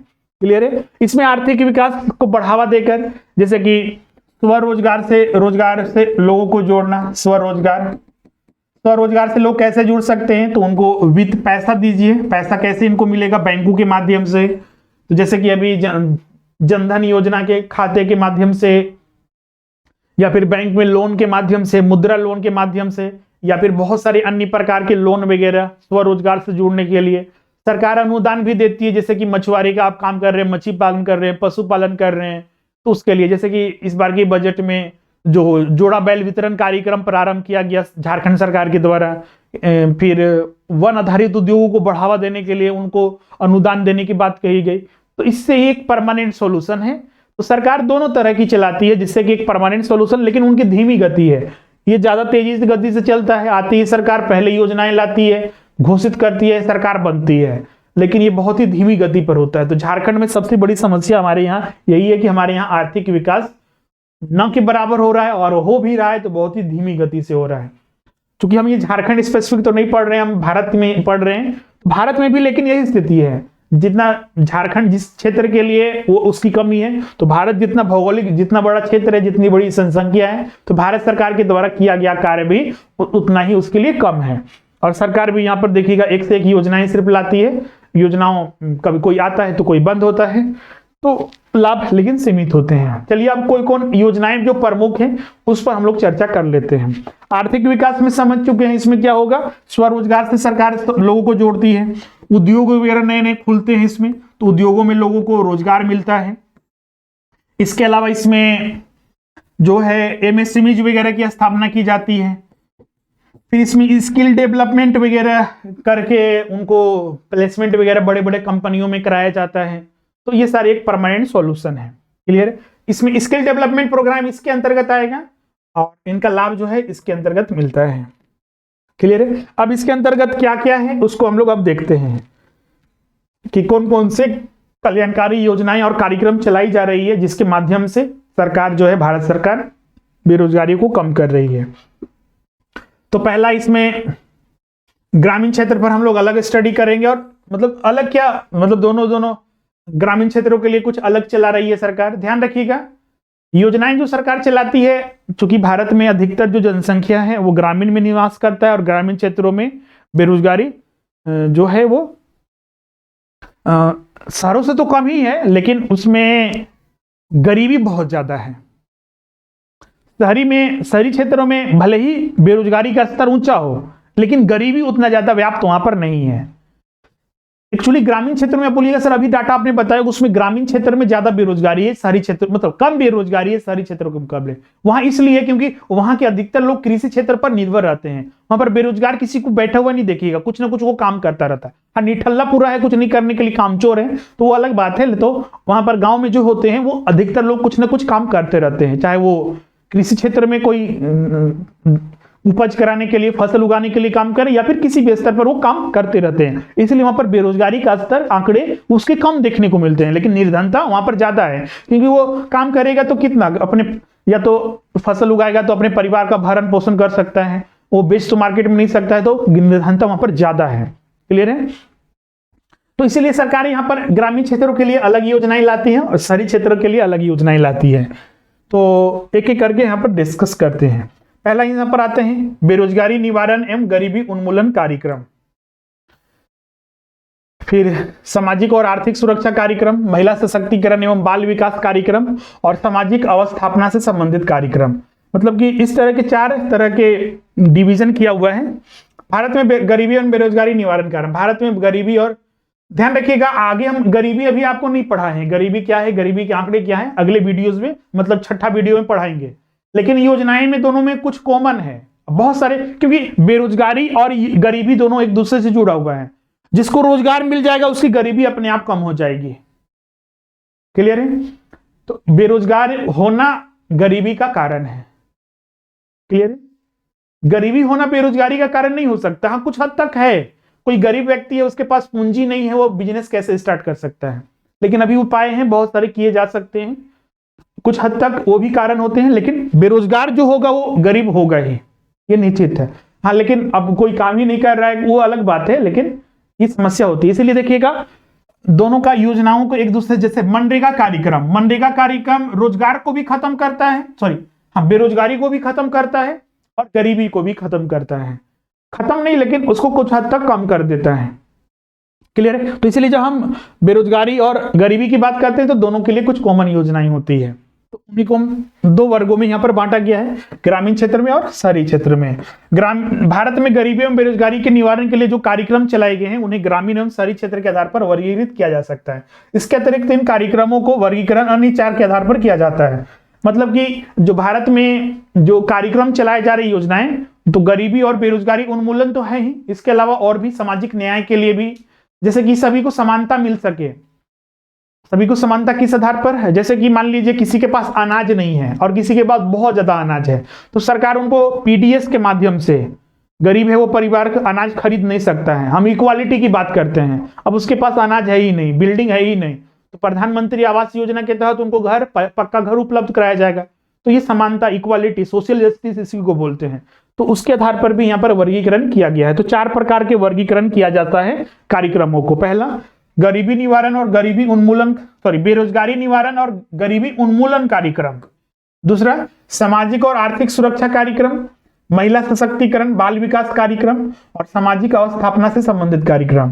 तो अब उनका कौन कौन से योजनाएं चल रही हैं उसको एक एक करके देखते हैं। पहला, राष्ट्रीय ग्रामीण रोजगार कार्यक्रम, NREP।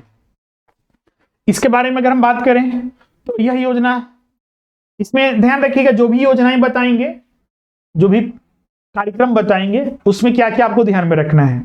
पहला, इसका उद्देश्य ध्यान में रखिएगा, ये क्यों प्रारंभ किया गया, कब प्रारंभ किया गया, और इसका अगर शॉर्ट फॉर्म और फुल फॉर्म है तो वो भी याद रखना है, एग्जाम में यही पूछा जाता है।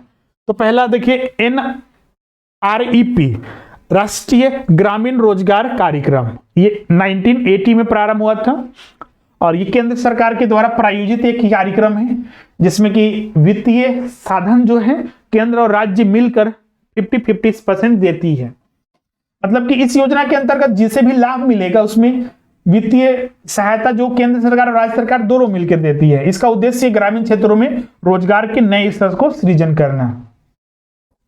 वर्ष 1980 में इसे जवाहर जो रोजगार योजना है उसमें शामिल कर दिया गया। मतलब कि इस कार्यक्रम को खत्म कर दिया गया 1989 में, और जो नया एक योजना प्रारंभ हुआ जवाहर रोजगार योजना, जो आगे हम बताएंगे क्या है इसका, तो उसमें शामिल कर दिया गया। अगला जो है IRDP, समन्वित ग्रामीण विकास कार्यक्रम, ये 1978 और 79 में प्रारंभ हुआ था और इसकी सफलता को देखते हुए फिर पूरे देश में 1980 में इस विस्तार किया गया।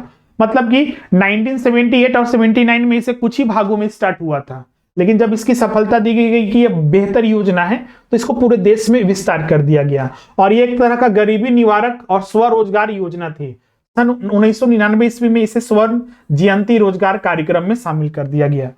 ये योजना भी बंद हो चुकी है और उसके जगह, जैसे हमने बोला प्रारंभ में ही ना, कि ये एक टेम्पोररी सॉल्यूशन है। सरकार को कुछ नहीं बुझाता है तो मतलब कि कुछ अस्थायी समाधान नहीं कर पाती है तो वो कर क्या देती है कि योजनाएं लालच देती है। वोट उनको चाहिए, वोट कैसे मिलेगा, तो उनको आर्थिक लाभ दीजिए तो वोट आप ही को देंगे। जब सरकारें आती है, सरकार किसी की भी हो, ये चीजें योजनाएं लाकर यही उनका एक मकसद होता है कि टेम्पोररी उनको सोल्यूशन दीजिए। तो उस सरकार थी तो ये लाए, अब नई सरकार आई तो ये लाए और उसको खत्म कर दिया गया। तो 1999 में फिर जो स्वर्ण जयंती कार्यक्रम लाया गया उसके साथ इसको मिला दिया गया। फिर उसके बाद ग्रामीण नवयुवकों का स्वतः प्रशिक्षण कार्यक्रम, यह योजना जो है 1979 ईस्वी में लाया गया था, जिसका उद्देश्य था जो ग्रामीण युवक हैं उनको स्वतः रोजगार देना, रोजगार के लिए प्रशिक्षण देना, जो बेरोजगार थे और उनकी आय को 3,500 रुपए वार्षिक से कम थी उनके लिए किया गया था। मतलब एक साल में जिनकी आय 3,500 रुपया, 3,500 रुपया एक साल में, समझिए इसको। अप्रैल 1999 में इस योजना को स्वर्ण जयंती योजना में मिला दिया गया। मतलब ये भी योजना खत्म हो गया, स्वर्ण जयंती योजना में 1999 में मिला दिया गया। उसके बाद योजना एक है ग्रामीण भूमिहीन श्रमिक रोजगार गारंटी योजना, RLEGP। यह योजना का शुभारंभ 15 अगस्त 1983 में किया गया था, जिसका उद्देश्य था कि जो भूमिहीन और श्रमिक और सीमांत किसान हैं उनको रोजगार के लाभप्रद अवसर उपलब्ध कराना। अप्रैल 1989 में इस योजना को जो जवाहर रोजगार योजना है उसमें मिला दिया गया। JRY मतलब जवाहर रोजगार योजना, इसमें मिला दिया गया।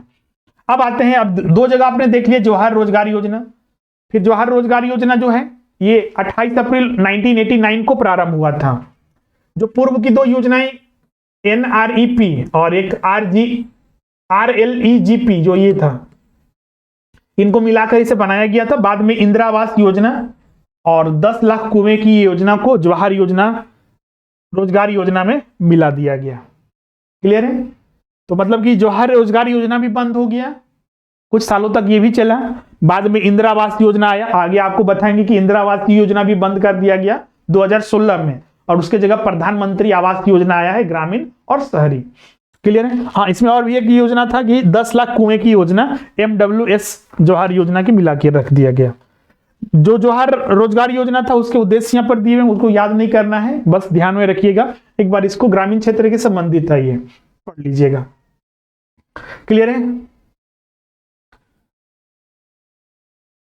ध्यान रखिएगा, एक इसमें और भी तथ्य है, जवाहर रोजगार योजना के 11 वर्ष होने पर उनका नाम बदलकर जवाहर रोजगार समृद्धि योजना कर दिया गया था।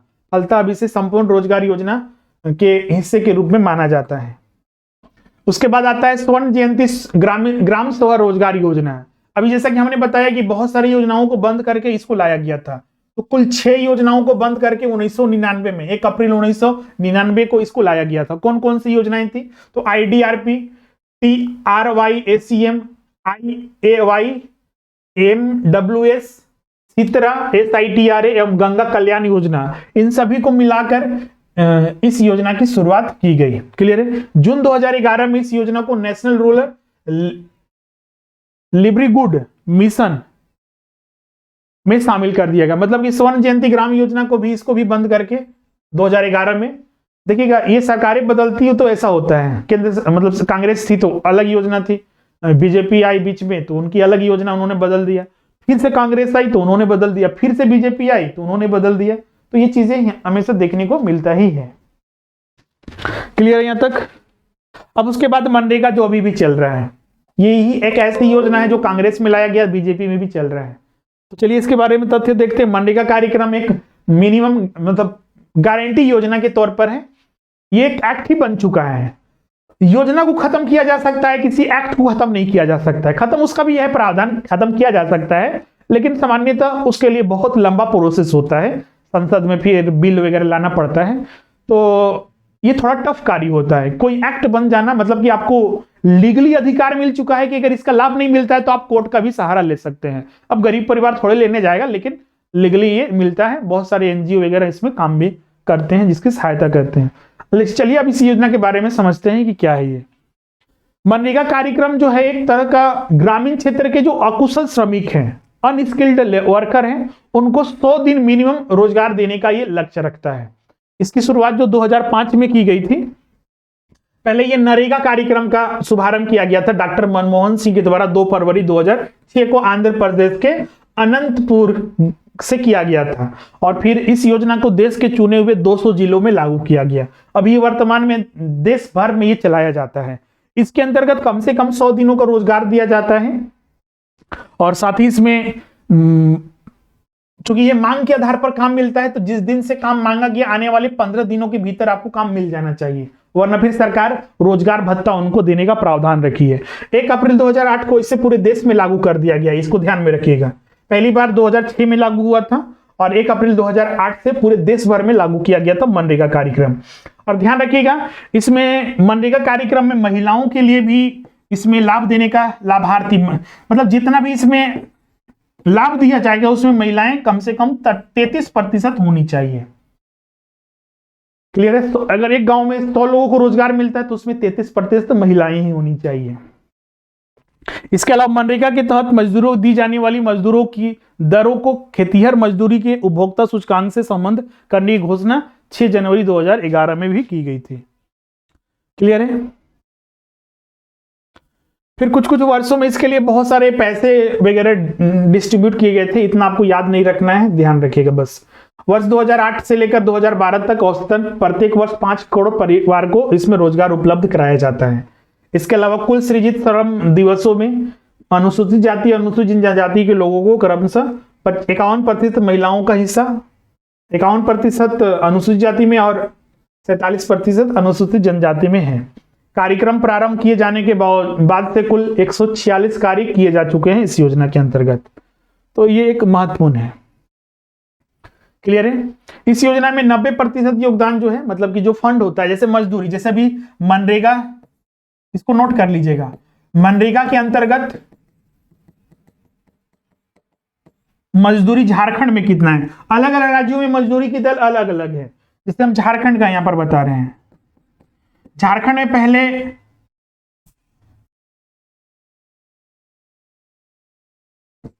1 अप्रैल 2020 से पहले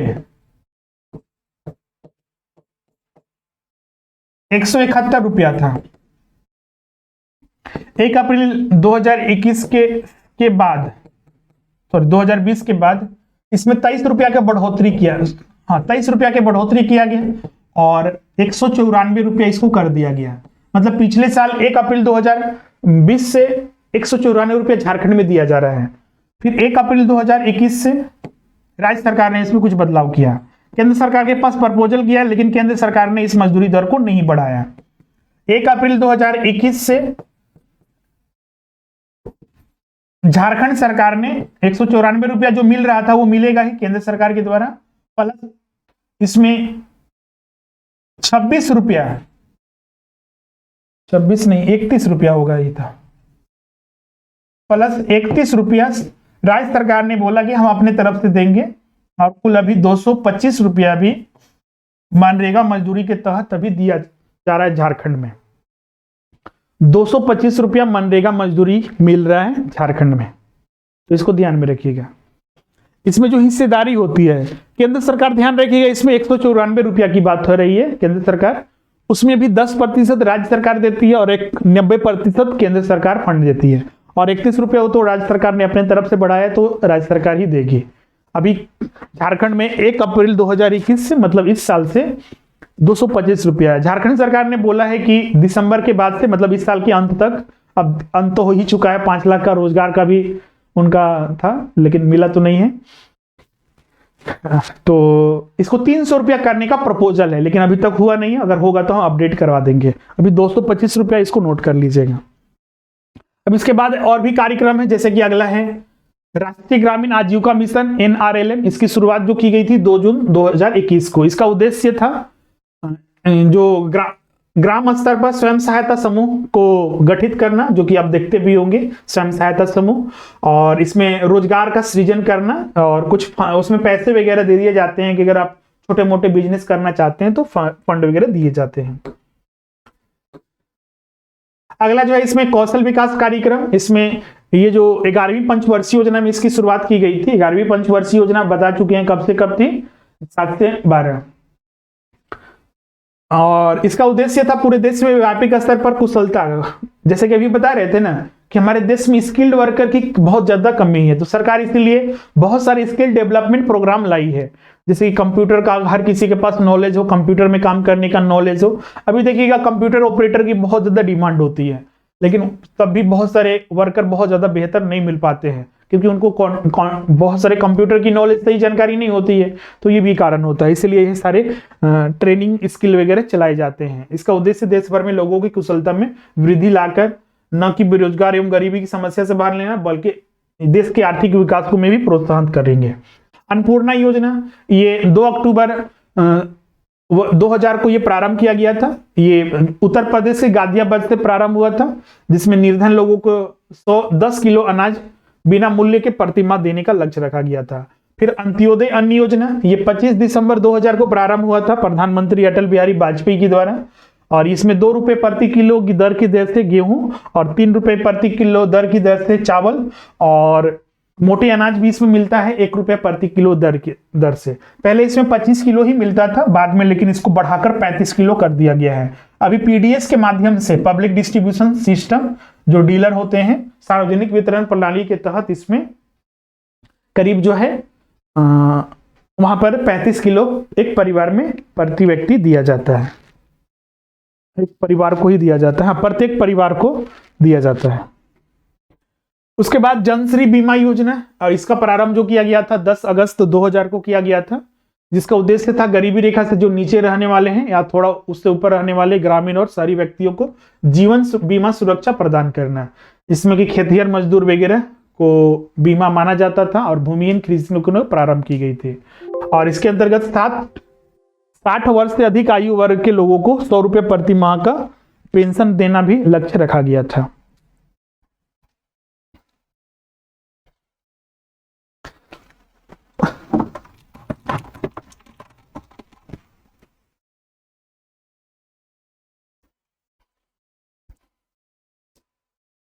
क्लियर यहां तक सभी को? अगला है स्वावलंबन योजना। ये 25 दिसंबर 2010 को प्रारंभ किया गया था संगठित क्षेत्र के लिए, जिसका उद्देश्य था लोगों को पेंशन का लाभ प्रदान करना। फिर उसके बाद राष्ट्रीय स्वास्थ्य बीमा योजना, ये 1 अक्टूबर 2007 को प्रारंभ किया गया था और अप्रैल 2008 से इसको लागू किया गया था।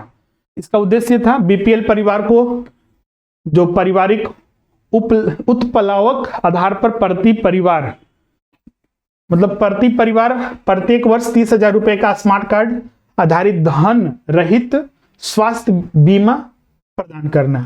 प्रीमियम में जो दिया जाएगा केंद्र सरकार के द्वारा इसमें 75% और राज्य सरकार 25% देगी। और उत्तर पूर्वी राज्य और जम्मू कश्मीर के लिए इसमें 90 और 10% का योगदान था। इसके बाद सर्व शिक्षा अभियान चालू किया गया। सर्व शिक्षा अभियान जो है गरीबी एवं शिक्षा के बीच में संबंध पाया जाता है, क्योंकि गरीबी वहीं पर ज्यादा व्याप्त होती है जहां पर अशिक्षा ज्यादा होती है। शिक्षित परिवारों में बहुत ही कम देखने को मिलता है जहां पर गरीबी और बेरोजगारी देखने को मिलती है। तो गरीबी निवारण के लिए आवश्यक था कि लोगों को शिक्षित किया जाए। तो इसी के लिए ये सर्व शिक्षा अभियान, जिसमें कि 6 से 14 वर्ष तक के आयु वर्ग के सभी बच्चों को 2010 तक 8वीं तक शिक्षा निःशुल्क और गुणवत्ता परक प्राथमिक शिक्षा उपलब्ध कराने का उद्देश्य को लेकर 2001 में सर्व शिक्षा अभियान की शुरुआत पूर्व प्रधानमंत्री माननीय अटल बिहारी वाजपेयी जी के द्वारा इसको प्रारंभ किया गया था। मार्च 2009 में इसमें राष्ट्रीय माध्यमिक शिक्षा अभियान प्रारंभ किया गया। इस योजना के अंतर्गत 6 से 11 वर्ष की आयु तक सभी बच्चों को 2007 तक 5 वर्ष तक तथा 11 से 14 वर्ष तक के बच्चों को 8 वर्ष की उच्च प्राथमिक शिक्षा प्रदान करना इसका लक्ष्य रखा गया था, जिसमें कि सहयोग जो है केंद्र और राज्य की होगी 65 और 35 होगी। पूर्वोत्तर राज्य के लिए 90 और 10% के आंकड़े में था ये। इसके बाद इसमें मध्याह्न भोजन योजना प्रारंभ किया गया 15 अगस्त 1995 में और सितंबर 2004 में इस योजना को संशोधित करके प्राथमिक स्तर पर लागू किया गया और अक्टूबर 2007 से कक्षा 8 तक के बच्चों को इस योजना के दायरे में लाया गया मध्याह्न भोजन कार्यक्रम का। अब तो मध्याह्न भोजन में अभी कोरोना काल के बाद से खासकर इसमें तो बदल चुका है, वहां पर चावल वगैरह ही बच्चों को दे दिया जाता है। क्लियर है? सारे पॉइंट इसमें हम रीड नहीं कर रहे हैं, जो इंपॉर्टेंट है इसको आप ध्यान रखिएगा, सारे को आप जरूर रीड कीजिएगा, क्योंकि इसमें कुछ समझने वाला नहीं है, ध्यान रखिएगा। ये सारे ऐसे टॉपिक्स है, इसको जितना ज्यादा आप रिवीजन कर सकते हैं उतना ही ज्यादा आपके लिए बेहतर होगा। बस हम ये योजनाओं के नाम आपको बता दे रहे हैं, इसको ध्यान में रखिएगा।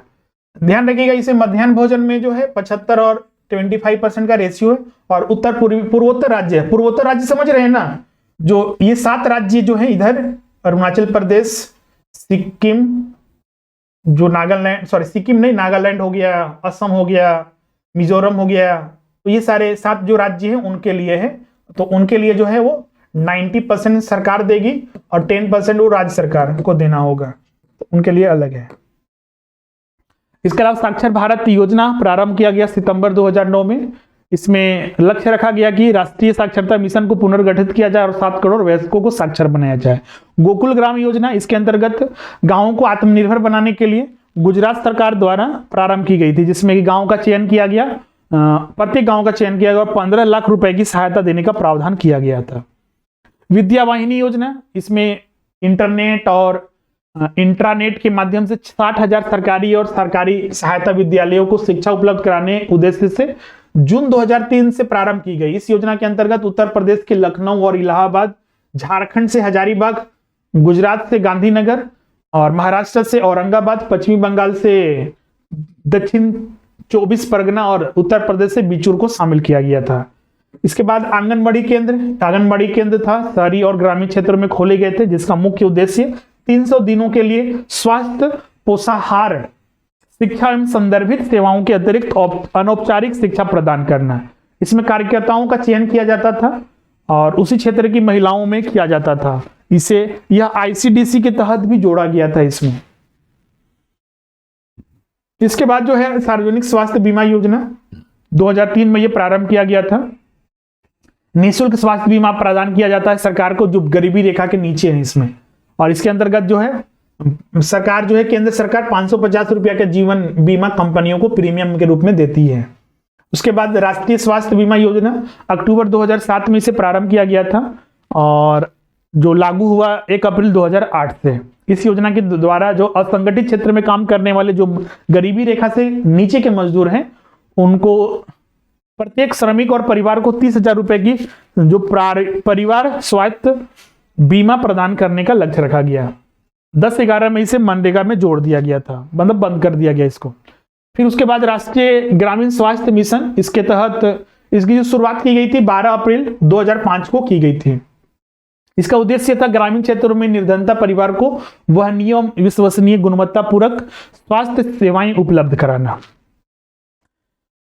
फिर उसके बाद प्रधानमंत्री स्वास्थ्य सुरक्षा योजना, ये 2003 में प्रारंभ किया गया था, जिसमें कि उच्च गुणवत्ता की चिकित्सा सेवा उपलब्ध कराना। उसके बाद जननी सुरक्षा योजना 1 अप्रैल 2005 में इसको प्रारंभ किया गया था। इसका उद्देश्य था जो मातृ मृत्यु दर है और शिशु मृत्यु दर है उस पर कमी लाना। इसमें लक्ष्य रखा गया था कि बच्चे का जन्म अगर अस्पताल में होता है, हॉस्पिटल में होता है, सामुदायिक स्वास्थ्य केंद्र में, तो 1,000 रुपए उन माताओं को दी जाती है। क्लियर है। अभी प्रधानमंत्री मातृ वंदना योजना केंद्र सरकार जो अभी नरेंद्र मोदी सरकार है उनके द्वारा प्रारंभ किया गया था 2014 में। उसके साथ हम दोनों को एक साथ ही लाभ दिया जाता है, प्रधानमंत्री मातृ वंदना योजना और जननी सुरक्षा योजना। प्रधानमंत्री मातृ वंदना योजना के तहत 5,000 रुपया और जननी सुरक्षा योजना के तहत 1,000 रुपया। तो औसतन अभी गर्भवती या फिर जो स्तनपान कराने वाली महिलाएं हैं उनको 6,000 रुपए औसतन दिया जाता है। क्लियर है। उसके बाद निर्भया फंड, इसको 2013-14 के बजट में इसको लाया गया था। इसमें महिलाओं को स्वाभिमान और निर्भया फंड गठित किया गया था। इसमें 100 करोड़ का आवंटन भी केंद्र सरकार द्वारा किया गया। महिला स्वयं सिद्ध योजना, ये 2001 में प्रारंभ किया गया था। इसके पूर्व में जो इंदिरा महिला योजना और महिला समृद्धि योजना के स्थान पर चलाया गया था, मतलब पहले वाली योजनाओं को कुछ बंद करके इसको लाया गया था। फिर स्वावलंबन योजना, इसमें महिलाओं को प्रशिक्षण, स्वावलंबन मतलब कि खुद से आप अपने लिए रोजगार क्रिएट कर सके।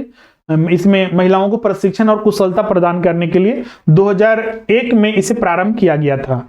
बालिका समृद्धि योजना, ये 1997 में प्रारंभ किया गया था और 1999 में इसे पुनर्गठित किया गया।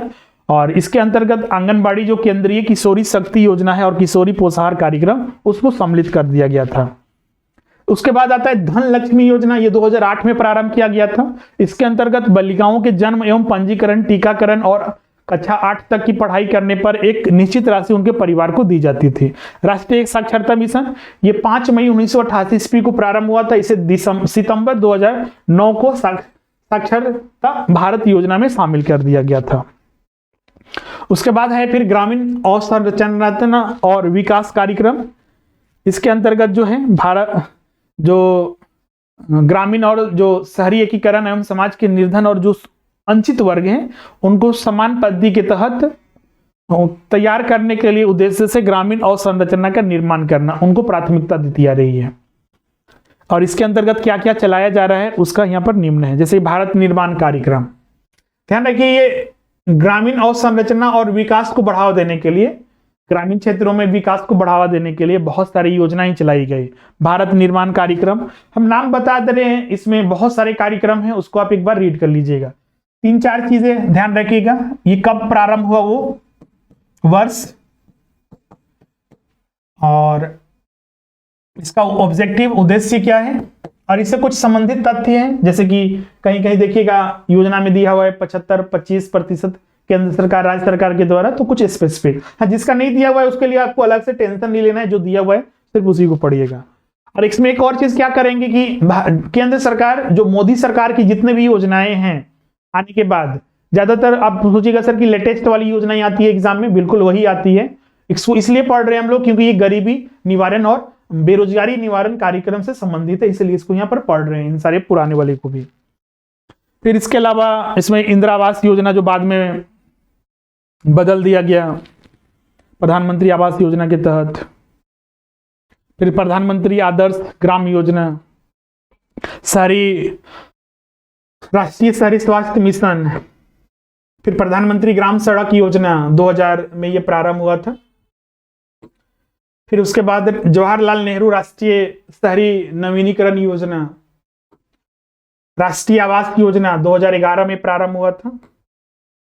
तो इस तरह से फाइनली जो है एक और यहाँ असंगठित श्रमिक सामाजिक सुरक्षा अधिनियम, तो इसमें हमने खासकर उन सारी योजनाओं को शामिल कर दिया गया है। वो सारे इसमें देखिएगा मोदी सरकार की जो योजनाएं हैं जो खासकर 2014 के बाद लाई गई या फिर उससे के बाद 2015 से, तो उनके बारे में यहाँ पर हमने डिस्कस नहीं किया है। उन योजनाओं को हम लोग अलग से, चूंकि हम योजना परियोजना के लिए अलग से क्लास लेते हैं, उनको हम अलग से पढ़ाएंगे। करीब उसमें भी 40-50 से ज्यादा, ऐसे तो 100 से ज्यादा योजनाएं, 100-150 हजारों तक चला जाता है, लेकिन उतना ज्यादा नहीं। जो जो इंपॉर्टेंट है उनका हम एक लिस्ट बनाएंगे, वो आपके आधार पर उसको हम लोग डिस्कस करेंगे एग्जाम के पॉइंट ऑफ व्यू से। लेकिन इन सभी को भी पढ़ लीजिएगा, सारे का हमने डिस्कस भी कर दिया है। यहाँ पर कोई ऐसा डाउट तो नहीं होगा आपको, अगर डाउट भी होगा तो हमें बताइएगा जब लाइव क्लासेस होता है उस समय। क्लियर है? तो आज के लिए बस इतना ही था। अब मिलते हैं अगले वीडियो में। अगला टॉपिक जो होगा वो निर्धनता पर होगा। निर्धनता से संबंधित वो ज्यादा लंबा क्लास नहीं होगा क्योंकि हमने इस पर ही बहुत ज्यादा मेहनत कर लिया है। निर्धनता को दूर करने के लिए और बेरोजगारी को दूर करने के लिए जो जो कार्यक्रम है ऑलरेडी हमने बता दिया है। अब निर्धनता क्या होती है, निर्धनता के क्या है पैमाने, बीपीएल परिवार, एपीएल परिवार कौन कौन आता है, तो उस सबको हम लोग डिस्कस करेंगे और कुछ समितियों के बारे में तो अगले क्लास में। आज के लिए बस इतना ही। Thank you everyone.